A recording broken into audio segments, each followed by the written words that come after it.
Welcome to my channel.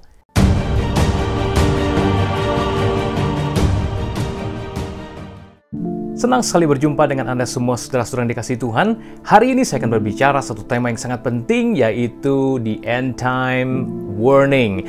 Apa yang perlu Anda persiapkan menjelang akhir zaman. Dan sebetulnya hari-hari ini bukan lagi menjelang akhir zaman, tapi kita ada di bab terakhir daripada akhir zaman, atau di penghujung daripada akhir zaman. Ada begitu banyak orang mempersiapkan hari tuanya, masa pensiunnya. Orang-orang mempersiapkan pernikahannya bagi mereka yang belum menikah tentunya ya.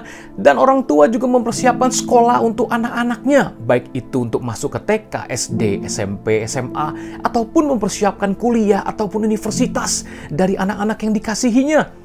Tapi sayang sekali sangat sedikit orang yang mempersiapkan kematiannya. Saya ulangi, sangat sedikit orang yang mempersiapkan kematiannya. Kenapa Bapak Ibu Saudara? Karena banyak orang telah ditipu oleh tipu daya setan.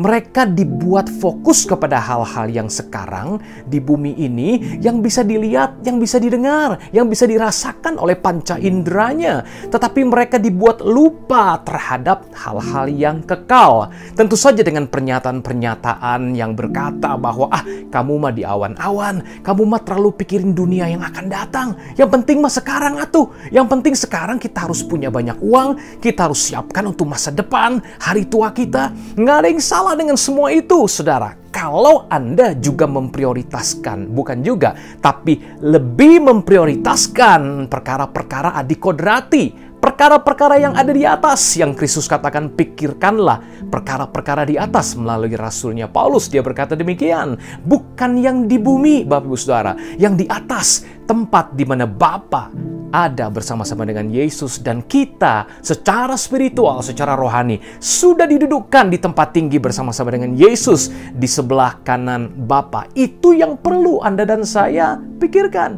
Itu sebabnya ada beberapa hal yang Yesus memberikan satu peringatan yang keras, yang Dia katakan, yang Dia ingin kita semua untuk dengar baik-baik dan persiapkan hidup kita baik-baik. Siap-siap untuk mati. Dengan kata lain, persiapkan kematian Anda dan saya. Itu prioritas yang paling penting. Mari saya ajak kita buka firman Tuhan bersama-sama. Lukas pasal 21, Bapak Ibu Saudara yang dikasihi Tuhan ya. Mari kita lihat sama-sama ayat 34. Saya akan mulai membaca. Judulnya nasihat supaya berjaga-jaga. Jagalah dirimu supaya hatimu jangan syarat oleh pesta pora dan kemabukan, serta kepentingan-kepentingan duniawi, dan supaya hari Tuhan jangan dengan tiba-tiba jatuh ke atas dirimu seperti suatu jerat. Alkitab jelas bilang ketika Yesus sedang memperingatkan atau berkhotbah tentang akhir zaman, Dia berkata kepada mereka yang mendengarnya, jagalah dirimu supaya hatimu. Ini poin yang sangat penting Bapak Ibu Saudara, teman-teman semuanya. Yang perlu dijaga ternyata adalah hati, Bapak Ibu Saudara. Dan kita menjaga hati bukan saja supaya hidup kita jadi baik dalam kehidupan yang sekarang ini, tapi terlebih jaga hati untuk akhir zaman nanti ketika kita mati. Persiapan nanti di masa kekekalan nanti, Bapak Ibu. Itu sebabnya Yesus berkata, jaga hati jangan syarat oleh pesta pora. Pesta pora bicara soal kedagingan, pemuasan hawa nafsu, dan kemabukan. Ini juga bicara soal pemuasan dari dosa atau kepuasan daging seseorang. Dan dikatakan begini, kepentingan-kepentingan duniawi. Mungkin Anda berkata, aduh Pak Pendeta, Pastor, bro, saya mah nggak pesta pora, saya juga udah lama nggak mabuk-mabukan. Tapi pertanyaannya di sini, apakah kita sedang sibuk? Apakah kita sedang fokus habis-habisan? Apakah kita sedang memprioritaskan kepentingan-kepentingan duniawi di atas kepentingan-kepentingan sorgawi? Apakah kita sedang mengutamakan kepentingan-kepentingan yang ada sekarang bisa kita rasa, kita pegang, kita lihat di atas kepentingan-kepentingan yang tidak kelihatan, kepentingan spiritual kita? Di bumi kita hidup 70, 80, 90, mungkin 100, sangat jarang hari-hari ini. Tapi nanti setelah mati, Anda dan saya akan hidup selama-lamanya. Persoalannya adalah begini, selama-lamanya itu nggak sebanding dengan 70, 80, 90 tahun di muka bumi yang sebentar. Bagaimana mungkin logika sehatnya Bapak Ibu? Manusia begitu mau ditipu oleh setan untuk sibuk ngurusin yang 70, 80, 90 tahun, ataupun dia persiapkan buat cucunya, generasi ketiga, keempat, cicitnya, dan seterusnya. Katanya 7 keturunan gak bakal habis itu harta banda ya. Tapi kita lupa mempersiapkan dari kekekalan. Kita lupa mempersiapkan yang kekal. 1, 2, 3, 4, 7 keturunan pun tidak ada bandingan, nggak sebanding dengan yang namanya waktu kekal, tak habis-habisnya. Itu lebih dari 1000, sejuta, semiliar, tanpa batas tahun. Bukan semiliar tahun, bukan setriliun tahun, tapi tanpa batas. Oh Bapak Ibu Saudara, Alkitab bilang, jangan hatimu syarat dengan pesta pora, kemabukan, dan kepentingan duniawi. Dan saya tahu, ini bukan hanya untuk Anda dan saya, tapi untuk semua orang di muka bumi ini, terutama yang menyebut dirinya adalah orang percaya. Karena banyak hari-hari ini, orang lebih disukakan dengan mendengar berita-berita, firman, atau khotbah dari mimbar. Bagaimana Anda berhasil di dunia ini, bukan berhasil nanti mempersiapkan setelah mati, mempersiapkan kekekalan Bapak Ibu Saudara. Ini perlu jadi warning, ini perlu jadi peringatan yang keras buat setiap Anda dan saya dimanapun orang percaya berada di dunia ini. Bapak Ibu, Alkitab bilang begini, supaya apa? Jangan sampai hari Tuhan, kata Yesus, tiba-tiba jatuh ke atas dirimu. Kata tiba-tiba menunjukkan bahwa nggak ada peringatan sebelumnya.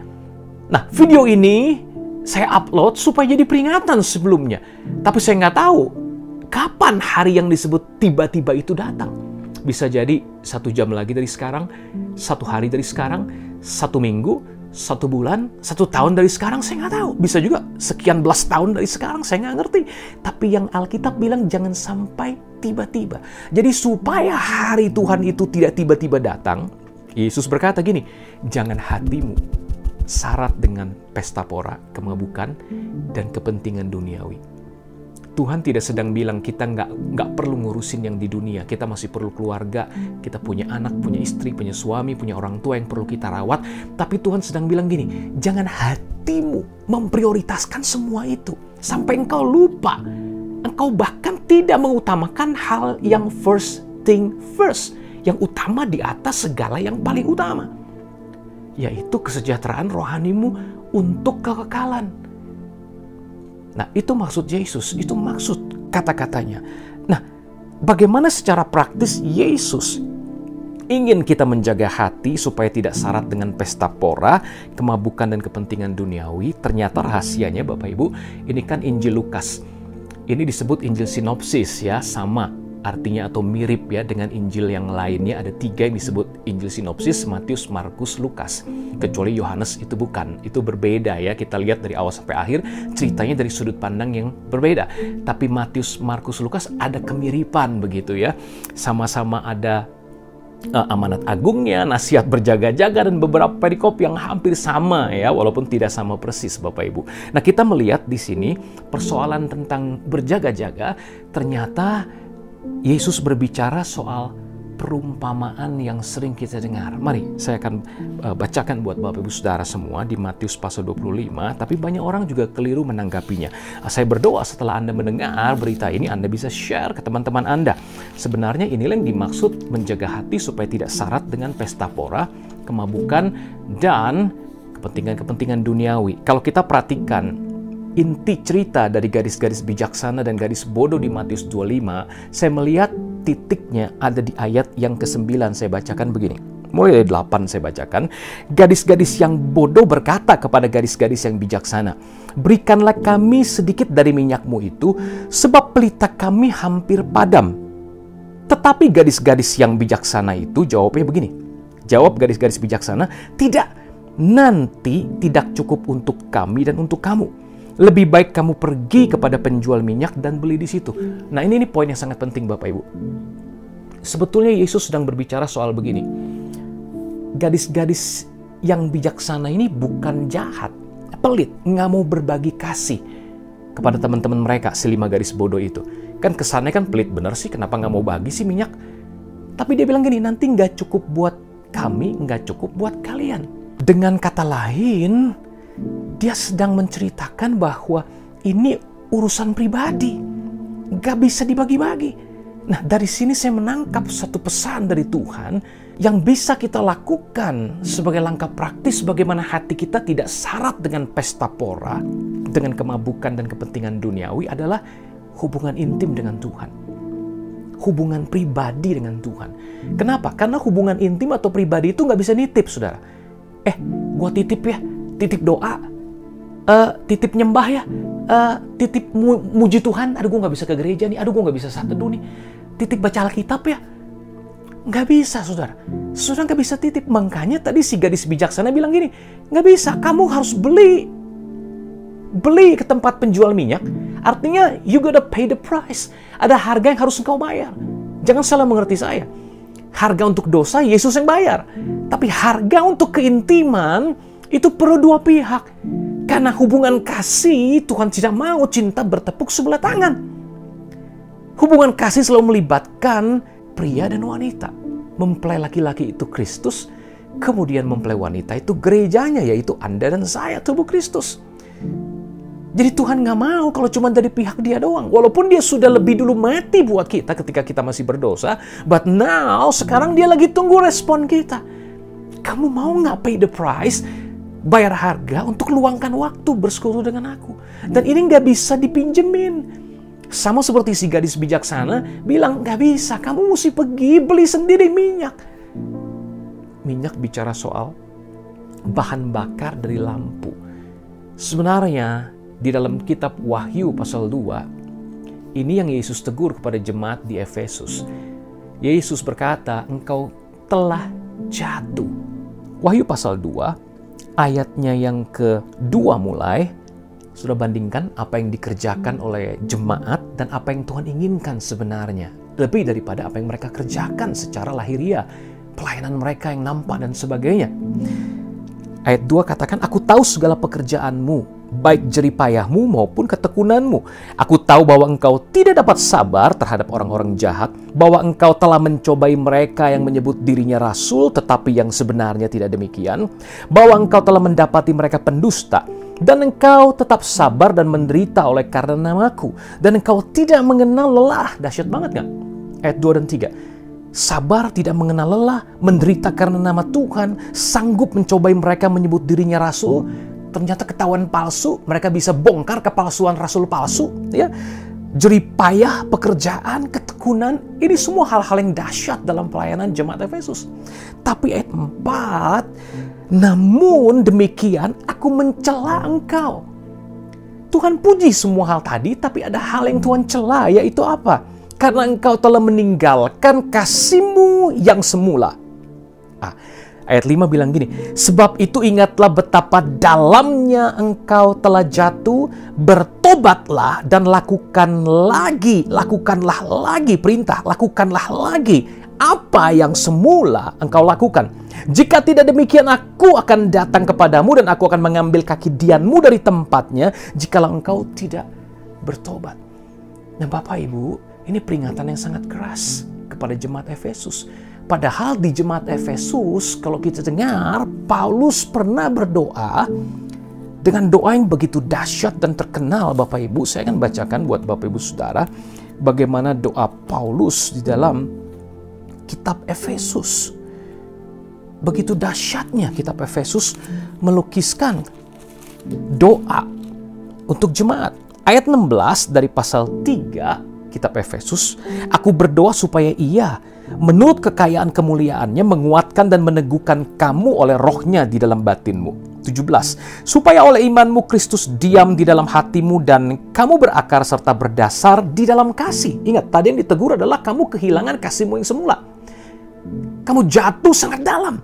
Padahal dalam doa Paulus dikatakan supaya kamu berakar serta berdasar di dalam kasih. 18 Paulus bilang gini, aku berdoa supaya kamu bersama-sama dengan segala orang kudus dapat memahami betapa lebarnya dan panjangnya dan tingginya dan dalamnya kasih Kristus, dan dapat mengenal kasih itu sekalipun ia melampaui segala pengetahuan. Aku berdoa supaya kamu dipenuhi di dalam seluruh kepenuhan Allah. Inggrisnya dilanjutkan bahwa karena kamu mengerti betapa lebar, panjang, dalam, tingginya kasih Kristus, dampaknya adalah kamu penuh dengan seluruh kepenuhan Allah. Doa Paulus yang begitu dahsyat ternyata dalam tanda kutip nggak mempan buat sebagian besar jemaat Efesus. Itu sebabnya Yohanes menegur mereka, kamu sudah kehilangan kasihmu yang semula. Kamu harus bertobat. Kalau tidak, aku tarik kaki Dian itu. Ini bicara soal apa? Mereka akan kehilangan keselamatan mereka. Itu sebabnya di dalam perumpamaan tadi, 5 gadis bodoh, jelas banget at the end, mereka ketuk pintu, dan Tuhan bilang apa? Aku tidak kenal kamu. Ketika Tuhan berkata, aku tidak mengenal kamu, kira-kira apa yang ada di benak Anda dan saya? Masih ingat peringatan Matius pasal 7, 21-23? Aku tidak kenal kamu, kamu pembuat kejahatan. Dan penafsiran ini diperteguh dengan ayat-ayat berikutnya, perumpamaan tentang talenta, Bapak Ibu Saudara. Kalau tadi kita tahu, hal praktis yang perlu kita lakukan kalau begitu, hal pertama ya, hal praktis yang perlu kita lakukan untuk kita jaga hati, sehingga tidak syarat dengan pesta pora, kemabukan, dan kepentingan dunia adalah jaga hubungan intim dengan Tuhan. Itu tidak bisa pinjem dari orang lain, titip doa, titip baca Alkitab, titip hubungan yang erat dengan Tuhan, muji, nyembah Tuhan, gak bisa titip. Kamu beli sendiri, you gotta pay the price, bayar harga, beli kepada tukang penjual minyak. Supaya cukup, lampumu menyala. Ini bicara soal kasih, mula-mulamu menyala, berkobar-kobar. Dan kalau tidak, pintu akan ditutup, aku gak kenal kamu. Ini bicara soal neraka. Gak heran di Wahyu juga kepada jemaat Efesus, warningnya jelas. Kaki Dian akan dicabut daripadamu. Selesai. Nah, ini dipertegas lagi dengan hal kedua, hal praktis kedua yang perlu kita pelajari sebagai warning yang perlu kita kerjakan supaya hati kita nggak syarat dengan kepentingan dunia, pesta pora dan kemabukan, nggak fokus sama hal-hal yang jasmani atau yang bisa kita rasa, pegang, cium, taste dengan panca indera semata, adalah perumpamaan tentang talenta. Nah, Bapak Ibu sudah tahu, nggak perlu saya bacakan ya. Kebanyakan orang berpikir kata talenta di sini talent atau gift. Mungkin talenta gitar, kemampuan bernyanyi, kemampuan khotbah, kemampuan berdagang, bisnis dan sebagainya. Bukan. Talenta di sini mata uang, sama seperti perumpamaan Mina. Tuhan sedang bicara soal sesuatu yang sama, yang kalau kita gagal di sini, Alkitab kasih warning sama. Dikatakan di ayat 30 dari Matius 25, campakkanlah hamba yang tidak berguna itu ke dalam kegelapan yang paling gelap, di sanalah akan terdapat ratapan dan kertakan gigi. Nah, hal praktis kedua ini bicara soal buah, saudara, sebetulnya. Buah dari keselamatan yang Tuhan berikan. Lalu apa maksudnya 1 talenta, 2 talenta, kemudian ada yang 5? Apakah keselamatan itu berbeda-beda? Tidak, keselamatan sama. Tapi tiap orang dikaruniai kemampuan untuk melipat gandakan keselamatan itu atau membagi-bagikannya kepada orang lain. Karena itu yang Tuhan mau, keselamatan bukan hanya bagi diri kita sendiri. Hidup kekal bukan hanya bagi diri kita sendiri. Kasih yang Tuhan berikan harus kembali kita bagikan. Pengampunan yang Dia berikan, kembali kita mengampuni orang lain. Berkat yang Tuhan anugerahkan, kembali kita memberkati orang lain. Inilah keselamatan yang perlu dibagikan. Itu sebabnya pencuri datang, mencuri, membunuh, membinasakan. Aku datang memberimu hidup yang berkelimpahan. Inilah hidup yang berlimpah, yang harus dilipat gandakan, dialirkan kepada banyak orang. Ini maksud perumpamaan talenta. Jadi jangan salah mengerti tentang talenta musik, talenta berbisnis, talenta mengajar. Oh, enggak. Prinsipnya boleh kita pakai, tapi bukan itu konteks yang paling benar. Konteks yang paling benar ini bicara soal surga neraka. Ini ngomong soal keselamatan yang nggak dibagikan kepada orang lain. Dengan kata lain, hidup kita nggak berbuah. Dan Yesus sudah memberikan warning. Dan Yohanes Pembaptis juga sama. Kapak tersedia di akar pohon. Kalau pohon tidak menghasilkan buah, akan ditebang. Yesus bicara soal pokok anggur dan buah anggur. Kalau tidak berbuah, dipotong, dibuang, dikumpulkan, dilempar ke dalam api. Bicara soal binasa kekal di neraka. Nah Bapak Ibu, mungkin terdengar apa yang saya sampaikan ini bertentangan banyak dengan apa yang Anda dengar hari-hari ini. Tapi saya perlu sampaikan ini. Saya merasakan ini pesan yang perlu saya sampaikan. Saya tidak anti berkat. Oh, semua orang perlu berkat dan Yesus mati. Dia dikutuk di kayu salib supaya kita diberkati. Tapi jangan sampai mata kita hanya tertuju kepada berkat, apalagi yang jasmani saja semata. Padahal prioritas utama kita perlu kita persiapkan dengan lebih lagi usaha iman yang sungguh-sungguh. Itu sebabnya setelah Yesus ngomong soal perumpamaan talenta yang tadi saya katakan ini soal buah keselamatan, dia langsung melanjutkan dengan ayat-ayat berikutnya dengan judul penghakiman terakhir. Kalau Anda baca Matius 25 ayat 31 sampai ayat 46, ini bicara soal perbedaan antara kambing dengan domba. Udah jelas ini buah yang Tuhan inginkan. Inilah bukti keselamatan. Ketika aku lapar, Engkau memberi aku makan. Ketika aku telanjang, Engkau beri aku pakaian. Ketika aku ada di rumah sakit, terbaring, Engkau datang menjenguk aku. Bahkan murid-murid Yesus itu sebenarnya disuruh pergi, sembuhkan orang sakit, usir setan-setan, tahirkan orang kusta. Nah kali ini di akhir zaman katanya Yesus bilang ini, Engkau datang menjenguk orang sakit. Jadi nggak ada alasan buat kita bilang, waduh, pastor saya nggak bisa doain orang sakit sembuh. Nggak ada. Kamu jenguk saja dengan penuh kasih. Urusan mujizat, urusan Tuhan. Tugasmu dan tugasku datang jenguk dengan kasih. Doakan. Tanda-tanda akan menyertai.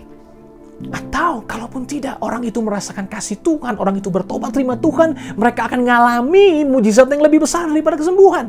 Mereka bertobat. Mereka jadikan Yesus Tuhan, Juru Selamat. Mungkin mereka mati. Tapi mereka hidup selama-lamanya bersama Yesus di sorga yang kekal. Lewat Anda. Karena Anda menjenguk. Karena Anda memberitakan Injil kepadanya. Ini bukti. Pemisahan kambing dan domba inilah yang dimaksud buah-buah yang Yesus minta. Kelanjutan dari pembicaraan tentang talenta. Lipat gandakan. Memang gak semua akan punya banyak. Ada yang satu Tuhan minta jadi dua. Yang 2 jadi 4, 5 jadi 10. Artinya masing-masing kita diberi kemampuan berbeda untuk mengalirkan kembali keselamatan itu, buah-buah itu. Buah-buah roh. Iya kan? Ini bicara kasih kan? Kan perbedaan kambing dan domba ini. Belas kasihan, kesabaran, ya kan? Kemurahan, kebaikan. Tapi juga hidup yang kudus. Dari hidup kita mengalir buat orang lain sehingga orang bisa melihat teladan Kristus, hidup yang benar. Ada buah jiwa-jiwa, orang-orang diselamatkan. Orang mendengar Injil dari mulut kita. Berapa jumlah yang diselamatkan itu pekerjaan Roh Kudus. Tapi kita menangis, kita berdoa supaya sungguh-sungguh Injil menjamah sebanyak mungkin orang lewat kehidupan kita sepanjang umur hidup kita yang Tuhan anugerahkan di muka bumi yang sementara doang. So hari ini saya percaya Roh Kudus berbicara kepada Anda dan saya. This is the end time warning.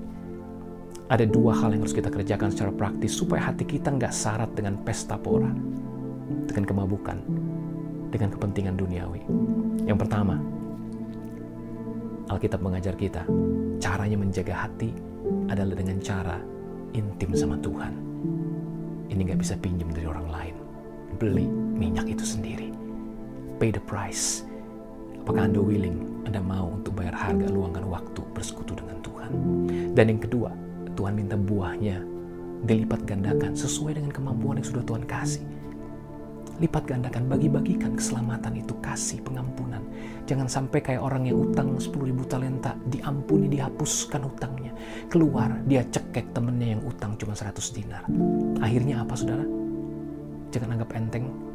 Oh, gue sekali selamat akan selamanya selamat. Begitu Anda tidak mengalirkan keselamatan, itu bisa 2 sebagai penanda. Anda belum pernah selamat sejak awal sebetulnya. Atau Anda selamat, betul. Sama seperti orang yang diampuni ini. Dia sudah diampuni, dia sudah diselamatkan. 10.000 talenta dihapuskan utangnya, bayangin. tapi dia tidak membagikan. Sama seperti si orang yang punya talenta 1. Berarti dia sudah diselamatkan walaupun hanya punya 1. Tapi dia kubur. Dia nggak bagikan sama orang lain. Dia kubur dalam-dalam. Malah dia berpikir Tuhan itu jahat. Kejam katanya Tuhan. Saudara, jangan salah pikir tentang Tuhan. Jangan curiga Tuhan jahat. Jangan salah tangkap terhadap keadilan dan kebenaran Tuhan. Dan yang ketiga, saya akan bacakan sebagai penutup. Dari Lukas pasal 21, tepatnya ayat 36 bilang gini, berjaga-jagalah senantiasa sambil berdoa, supaya kamu beroleh kekuatan untuk luput dari semua yang akan terjadi itu, dan supaya kamu tahan berdiri di hadapan Anak Manusia. Jadi kata berjaga-jaga, saya sudah jelaskan dari perumpamaan di Matius 25. Perumpamaan tentang 5 gadis bodoh dan 5 gadis bijak, dan perumpamaan tentang talenta serta buahnya yang nyata, pemisahan kambing dan domba. Itu bicara berjaga-jaga. Apa yang mesti dijaga? Hati, ya, supaya tidak syarat dengan pesta pora, kemabukan, dan kepentingan-kepentingan duniawi. Tapi ada hal penting lagi yang dibahas di sini oleh Yesus bicara soal nasihat berjaga-jaga. Dia bilang di 36, berjaga-jaga senantiasa sambil berdoa supaya kamu kuat luput dari yang akan menimpa, yang akan terjadi di bumi ini. Tahan berdiri di hadapan Anak Manusia. Artinya pada saat dia datang, ketika kita ada berhadapan dengan dia, hasilnya adalah sabaslah hambaku yang baik. Terimalah kerajaan yang sudah disediakan untuk engkau. Wow, supaya kita tahan berdiri bicara soal dihakimi di dalam penghakiman yang adil dan benar itu, kita ditemukan benar. Karena kebenaran Kristus ada di dalam kita dan kita nggak kubur, kita bagi-bagikan, kita manifestasikan dalam hidup kita buat orang banyak. Doa. Doa adalah bagian dari yang bagian pertama, bicara soal pelita dan minyak tadi. Tapi diulangi di ayat ini berarti Tuhan menekankan betapa pentingnya doa. Inilah nafas hidup orang percaya. Berapa banyak waktu yang kita luangkan hari-hari ini untuk berdoa? Kalau kita nggak pernah meluangkan waktu untuk berdoa, bagaimana kita bisa kenal Dia? Ada orang yang suka banget baca Alkitab, tapi kurang berdoa. Ada orang yang suka banget berdoa, kurang baca Alkitab. Menurut saya, dua-duanya perlu. Tapi kalau Anda punya waktu yang terlalu sedikit, menurut saya, porsi doamu harus lebih banyak. Tapi nggak boleh melupakan firman juga. Kenapa saya berani ngomong gini? Karena lihat, zaman para rasul orang nggak punya Alkitab lengkap. Para rasul bilang gini, pilih di antara kamu orang yang penuh roh, penuh hikmat, dan sebagainya, supaya kami fokus untuk pelayanan doa dan firman. Nah, pelayanan doa dan firman, padahal nggak punya Alkitab. Alkitab baru disusun tahun 300-an, 400-an begitu. Lalu apa maksudnya pelayanan doa dan firman? Artinya mereka berdoa, mereka dapat pesan Tuhan, mereka punya hanya terbatas perkamen-perkamen gulungan kitab yang belum disusun, belum ada surat-surat perjanjian baru seperti ini. Kebanyakan masih gulungan kitab perjanjian lama. Saya yakin mereka pasti baca. Tapi jangan lupa, penekanan terhadap doa itu sangat kuat sekali. Karena waktu itu belum ada Alkitab, penekanan doa begitu kuat. Jadi kalau Anda punya waktu yang terbatas, tetap renungkan firman. Tapi porsi doa jangan sampai hilang. Ini justru yang penting banget. Ini nafas hidupmu, saudara. Nafas hidupmu. Saya berharap Anda bisa luangkan waktu untuk doa dan firman. Dengan lebih lagi dengan Tuhan. Sebab ini komunikasi dengan Tuhan. Pengenalan akan Allah. Mengenal Bapa dan mengenal Yesus, itu hidup yang kekal. Jangan sampai Tuhan tutup pintu dan bilang gini, aku tidak kenal kamu. Kan itu isunya, bicara soal gadis bodoh kan. Aku tidak kenal kamu. Karena gak punya minyak, berarti gak punya pengenalan. Gak punya hubungan yang karib dengan Dia. Mari kita berdoa. Bapa di surga, hamba-Mu selesai menyampaikan peringatan dari firman. Firman ini menegur bukan hanya para pendengar, tapi hamba-Mu sendiri juga. Kami ingin semua belajar lebih lagi, memprioritaskan sorga dibandingkan dengan bumi yang cuma sementara. Ajar kami menjadi bijaksana dalam menghitung hari-hari kami, Tuhan Yesus. Sehingga sungguh-sungguh kami tidak kehilangan apa yang jauh lebih berharga, Tuhan Yesus, yaitu hidup kekal. Ajar kami mempersiapkan kematian yang entah Engkau datang atau kami yang akan datang Tuhan pada satu hari. Kalau Engkau belum keburu datang, kami sudah siap. Terima kasih. Kami bergantung total kepadamu Tuhan. Beri hati yang terus haus dan lapar. Mampukan kami untuk berbuah-buah, membagi-bagikan keselamatan buat orang banyak. Dalam nama Yesus kami berdoa. Amin. Nah Bapak Ibu, saya ingin memberi kesempatan bagi Anda yang belum pernah menjadikan Yesus sebagai Tuhan dan Juru Selamat. Saya undang Anda untuk mengikuti doa saya dengan segenap hati. Mari katakan bersama saya, Tuhan Yesus, aku bertobat dari dosa-dosaku. Aku percaya Engkau mati menebus hidupku. Kau bangkit pada hari ketiga dari antara orang mati. Masuklah ke dalam hatiku. Jadilah Tuhan dan Juru Selamatku. Amin. Haleluya. Selamat. Alkitab berkata, dengan hati orang percaya dia dibenarkan, dengan mulut orang mengaku dan dia diselamatkan.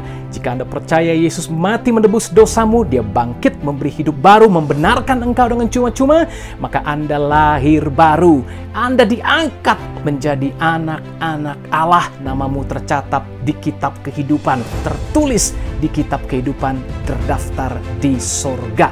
Mari terus bergabung, carilah orang-orang yang sungguh-sungguh, komunitas yang sungguh-sungguh mencari wajah Tuhan, bergabung dengan gereja yang berdasarkan kebenaran firman Tuhan. Saya percaya Anda akan makin bertumbuh, berbuah, dan menjadi berkat lebih lagi bagi orang banyak. Jangan lupa untuk merenungkan firman dan berdoa setiap hari.